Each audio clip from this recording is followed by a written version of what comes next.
هل ينفع اخس مع الرضاعة؟ طبعا ينفع نخس مع الرضاعة، بس الفكرة ان بيكون في ليميت معين ما ينفعش نتخطاه عشان ما اثرش على اللبن وعلى جودته، عشان خاطر البيبي بتاعي. ينفع نخس من نص كيلو لكيلو بس في الاسبوع، ما ينفعش نتعدى كده. يعني الناس اللي بتخس 2 كيلو في الاسبوع ما ينفعش نوصل لمرحلتهم عشان ما نأثرش على اللبن. الرضاعة من اكتر الحاجات اللي لازم نستغلها فترة الرضاعة، لان هي بتزود معدل الحرق في الجسم. جسمي بيحرق 500 سعر زيادة في فترة الرضاعة، فممكن اعمل كالوري ديفست، اقلل ال 500 سعر دول واخد احتياجات جسمي.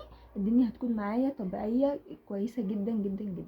بس من اهم الحاجات اللي لازم ابقى واخدة بالي منها ان انا اكل اكل قيمته الغذائية عالية، عشان اللبن بتاعتي تكون كثافته كويسة. يعني مثلا اللحوم، منتجات الالبان، الشوفان، التمر، المكسرات، الافوكادو، الخضروات والفواكه. كل ما كان الاكل بتاعي قيمته الغذائيه عاليه جدا، كل ما كان اللبن بتاعي سمكه كويس ويكون مشبع للطفل بتاعي، ويكون الحرق بتاعي كويس تمام. ما اروحش اضيع سعراتي واحتياجاتي في النشويات البسيطه، في الشيبسي والحاجات الحلوه، والحاجات بقى اللي انا كنت محرومه منها في فتره الحمل ارجعها لي في فتره الرضاعه. ولا اي حاجه هتحصل. هلاقي الرضاعه خلصت، وزني بقى قد كده، دهون. فكره ماما كلي يا حبيبتي انت بترضعي كلي كتير زي ما انت عايزه، لا. ناكل لو اكلنا وحافظنا على جسمنا وخدنا احتياجاتنا، البيبي هياخد احتياجاته ما تقلقيش. وانت كمان جسمك هياخد احتياجاته، وهتحافظي على شعرك من الوقوع، والدنيا هتبقى معاكي تمام جدا. وناخد الفيتامينز بتاعتنا عشان برضو الرضاعه، وناخد كل حاجتنا. هنلاقي بعد فترة الرضاعة الدنيا تمام وهادية وي وي وي والدنيا متظبطة خالص. وهطلع بجسم كويس وزيادة طبيعية، لو حتى على الأقل ما خسيتش. يعني لو على الأقل ما عرفتيش تنتظمي وتخسي، لأن كمان هي بتجوع، فلازم نبقى شبعانين طول الوقت وندخل حاجات فيها ألياف كتير. انما لا، والدنيا تمام بقى وسيبنا نفسنا، هتلاقي بعد فترة الرضاعة تشوفي تكون حوالي سنتين. تخيلي وزن زدتيه في سنتين، هتحتاجي تقللي امتى؟ وكل مرة بيبقى الدنيا اسوأ من اللي قبلها. فحاولي تستغلي الفترة دي اعظم استغلال بجد. هتفرق معاكي جدا جدا جدا، وهتفرق نفسيا معاكي، عشان الناس اللي بيجيلها اكتئاب بعد الولادة وتقف قدام المراية ما تبقاش حاسه ان شكلها اتغير، وان انا مش قادره، والبيبي واخد وقت مني وي وي وي. وكمان عشان تقدري تكنترولي الاحساس الجوع اللي بيجيلك. يعني عشان لازم ما جوعش نفسي. لو جوعت نفسي مش هخس. اخد 5 وجبات و2 سناك.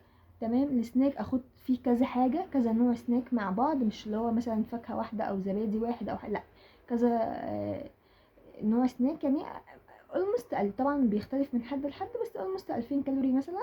اخد 3 انواع سناك، حاجات زبادي، حاجات مثلا يوناني فيه بروتين عالي، في بيض لازم يبقى البيض برضو معايا، والزبادي زي ما قلت لكم، منتجات الالبان واللحوم والاسماك، لانها بتزود ذكاء الطفل، انها بتساعد على النمو العقلي بتاع الجنين. من اول ما تبقي حامل تاكلي سمك من 2 ل3 في الاسبوع، هيكون كويس جدا معاكي. المكسرات برضو الحاجه اللي قيمتها الغذائيه عاليه وفيها فيتامينز.